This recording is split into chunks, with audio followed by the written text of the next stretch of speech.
In the 70s and 80s, I was very active in the Veterans of Foreign Wars, the Santa Maria Post. I was the post commander, and I was organizing our Memorial Day parades every year. So when the parade committee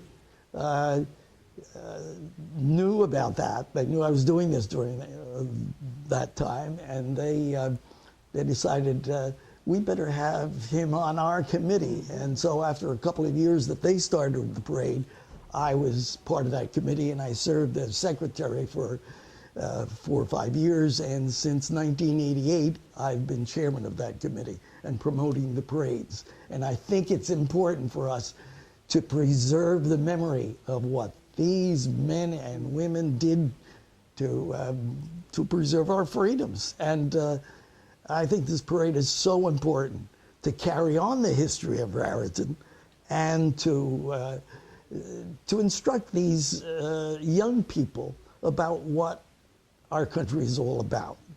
So, you know, that's my story. I was active in the town.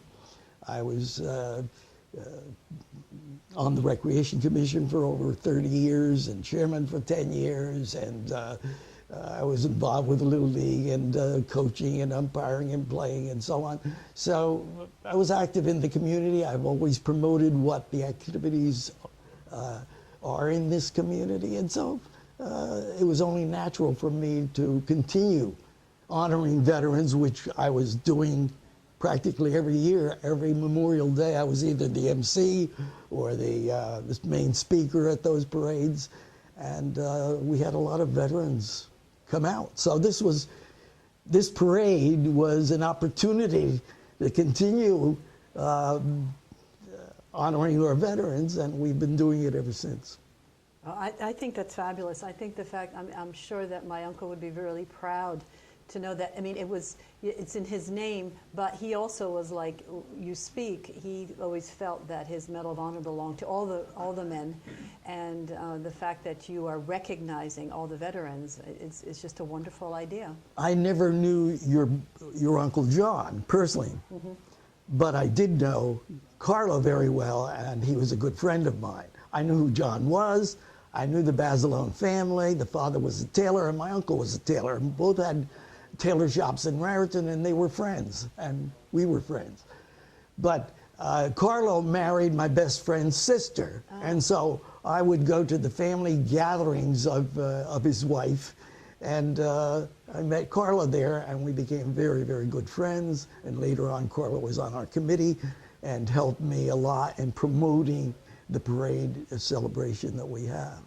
So Carlo, I knew very well. John, I knew about him. I knew who he was, but I didn't know him. The first parade in town in 1943, in September 19, on that day, I was 16 years old. And I remember that parade very well. And I remember all the people in town. So, yes, I knew the Basilone family, but I didn't know John personally, but Carlo was a good friend of mine. Well, I'm sure you know about him. I'm sure you felt him over the years because you're doing something. John Basilone, in my opinion, was so unique in our history.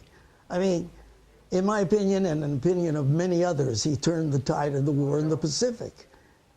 You know, he, at Henderson Field, I mean, his Medal of Honor citation states, in part, that he contributed virtually to the annihilation of a Japanese regiment.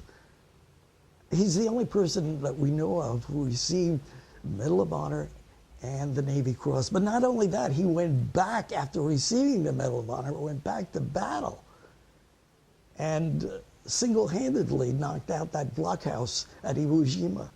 I mean, this is a person, he's been described by General MacArthur, Douglas MacArthur, commander of the War in the Pacific, who said he was a one-man army.